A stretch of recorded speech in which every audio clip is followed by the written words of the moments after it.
Hello, I'm Stephen Reyes, and today we are taking a look at JDM Japanese Drift Master.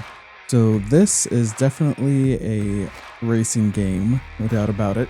Also, a side note, please forgive the footage. For some reason, when I was doing my screen recording, my PC just wasn't being nice, and I didn't find out till after all the gameplay I did.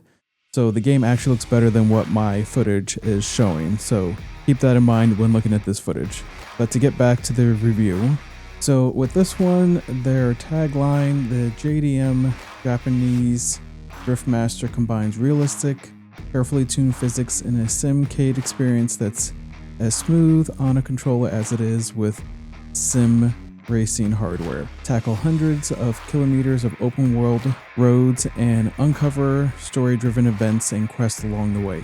So yeah, they are 100% spent a lot of time and effort into this one. This one you can pick from a ton of different options to play. There's the Let's Drift, so just the drift mode. There is options to change your car, tune up your car, custom set up your car. There's a career mode for different achievements and story to uncover. Definitely a challenge mode, community where you can connect with other people playing the game, and of course the options, which are going to come in really handy depending on what kind of player you are for this game. Also, I love the fact that they have a bug reporting tabs. That way, if there's any issues, you can bring it to their attention fairly easily. That way they keep the game running smooth.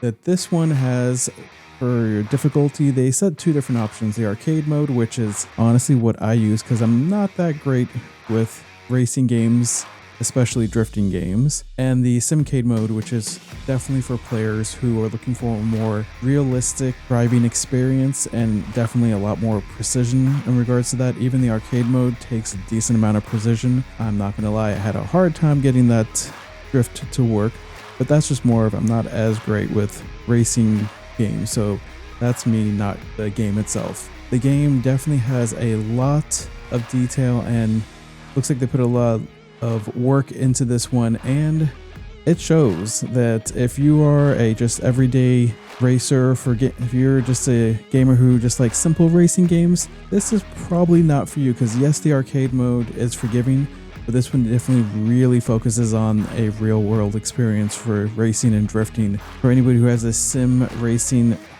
hardware or like your steering wheel and all that, this is a perfect game to use it on.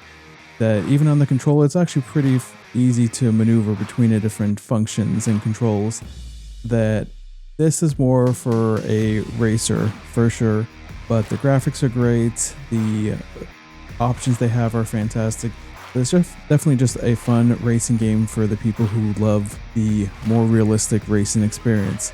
I would definitely recommend it, that even as a person who's not totally into racing games, I still liked it, so I'd give it a solid 7.5 out of 10. That I would say go check it out and get to racing. Thank you for watching. I'm Stephen Reyes.